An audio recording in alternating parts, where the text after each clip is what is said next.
was the same as the other wives.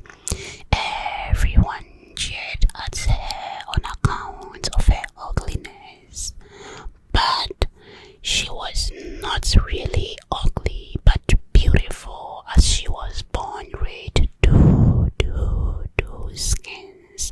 And at her birth, her mother was made to promise that she should never remove the ugly skin until a certain time arrived, that is drawing night, and that she must put it on back again before dawn. Now the king's head wife knew about this and was very fearful lest the king should find it out and fall in love with the spider's daughter. So she went to a juju man and offered him 200 rods to make a potion that would make the king forget altogether that the spider's daughter was his wife. This juju man finally consented after much haggling over the price for 350 rods, and he made up some medicine with which the head wife mixed with the king's food for some months. This had the effect of making the king forget the spider's daughter, and he used to pass quite close to her without recognizing her in any way. When 4 months had elapsed and the king had not once sent for Adiaha, for that was the name of the spider's daughter, she began to get tired and went back to her parents. Her father, the spider, then took her to another juju man, who, by making spells and casting lots of spiders, that Adiana should give the king some medicine which he would prepare, which would make the king remember him. He prepared the medicine, for which the spider had to pay a large sum of money. And that very day, Adiaha made a small dish of food into which she had placed the medicine and presented it to the king. Directly he had eaten the dish, his eyes were open and recognized his wife and told her to come to him that very evening. So in the afternoon, being very joyful, she went down to the river and washed, and when she returned, she put on her best clothes and went to the king's palace. Directly, it was dark, and all the lights were out. She pulled off her ugly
his son, who made him sick as he wanted to reign instead of his father. The Juju man would also tell the king that if he wanted to recover, he must throw his son away into the water. And the king, when he had taken the medicine, when the Juju man, who told everything as had been arranged with the head wife, but at first the king did not want to destroy his son. Then his chief subjects begged him to throw his son away and said that perhaps in the year's time he might get another son. So the king at last agreed and threw his son into the river, at which the mother grieved and cried bitterly.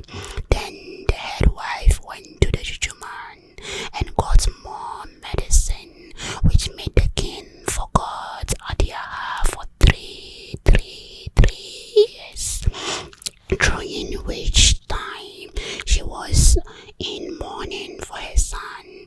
She returned to her father, and he got some more medicine from his Juju man, which Adiaha gave to the king. And the king knew her and called her to him again, and she lived with him as before. Now the Juju who had helped Adia's father, the spider, was a water Juju, and he was ready when the king threw his son into the water and saved his life, and took him home and kept him alive. And the boy grew very strong.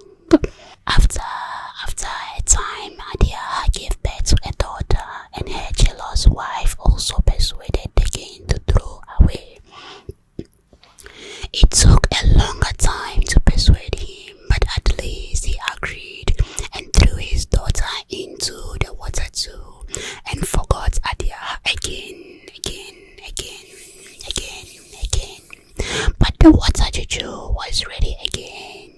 He was ready again, and when he had saved the little girl, he thought the time had arrived to punish the actions of the jealous wife. So he went about almost the head young men and persuaded them to hold a wrestling match in the marketplace every week. This was done, and the water Juju told the king's son, who had become very strong and very like his father in appearance, that he should go and wrestle, and that no one would be able to stand up before him. It was then arranged that there should be a grand wrestling match, to which all the strongest men in the country were invited, and the king promised to attend with his wife. On the day of the match, the water Juju told the king's daughter that he need to be in the least afraid, and that the Juju was so powerful that even the strongest and best wrestler in the country would not be able to stand up against him for a few minutes. All the people of the country came to see the great contest. To the winner, which the king had promised to present prizes of clothes and money, and all the strong men came. When they saw the king's son, whom nobody knew, they laughed and said, "Who is this small boy? He can have no chance against us." But when they came to wrestle, they very soon found that they were no match for him. They were no match for him. The boy was very strong indeed, beautifully made and good to look upon, and all the people were surprised to see how like he was the king. After the wrestling of the greater part of the day, the king's son was declared the winner, having thrown everyone who stood up against him, in fact,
The woman, the woman, the woman, the woman, the woman thought of herself, I will have this boy as my husband, as my husband is now old and will surely die soon, soon, soon.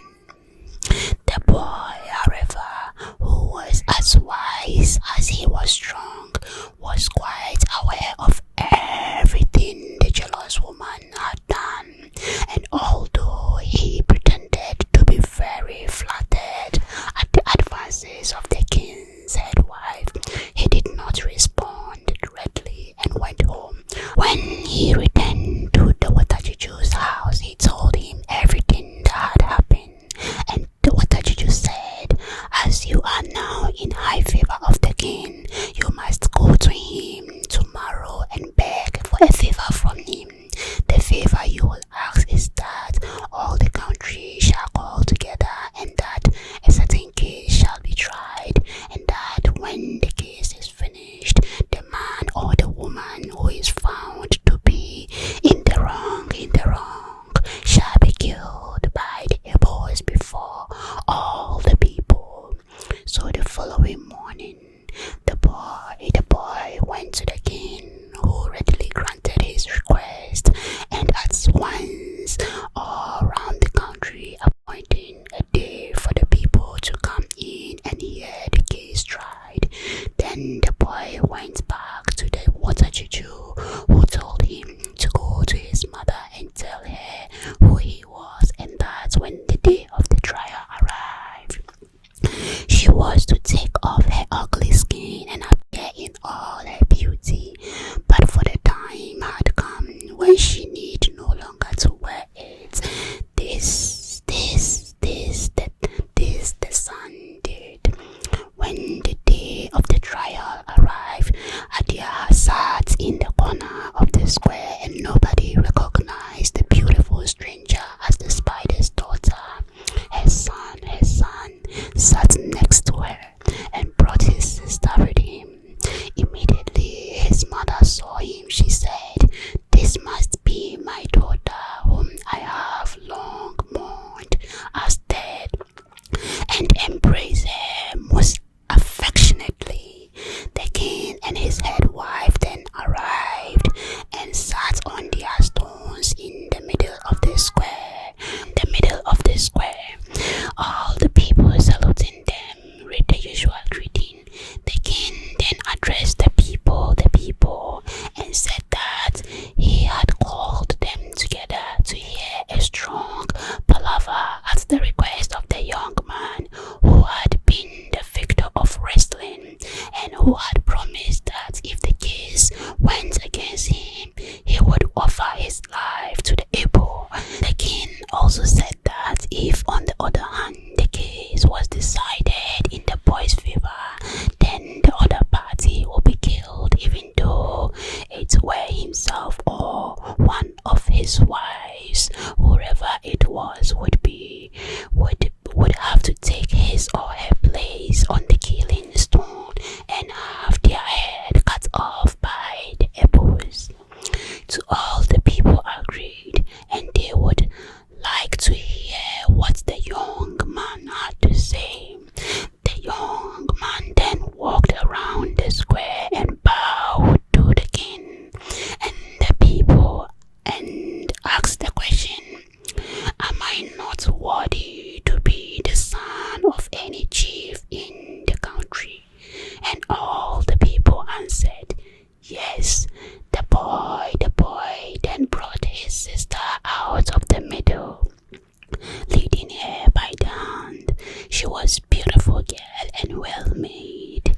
When everyone had looked at her, "Is not my sister worthy to be any chief's daughter?" And the people replied that she was worthy of being anyone's daughter, even the king's. Then he called his mother, Adia.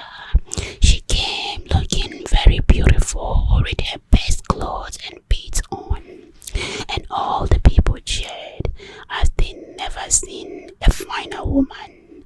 The boy asked them, "Is this woman not worthy of being the king's wife?"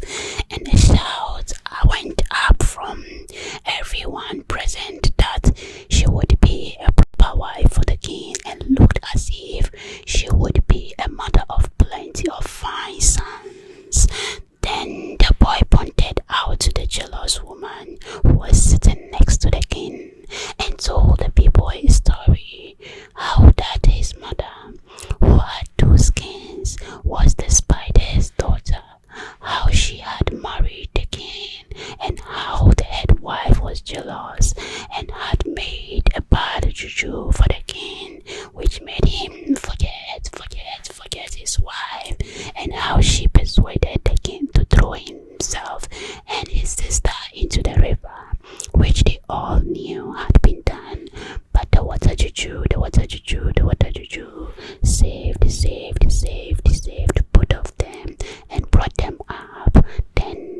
If I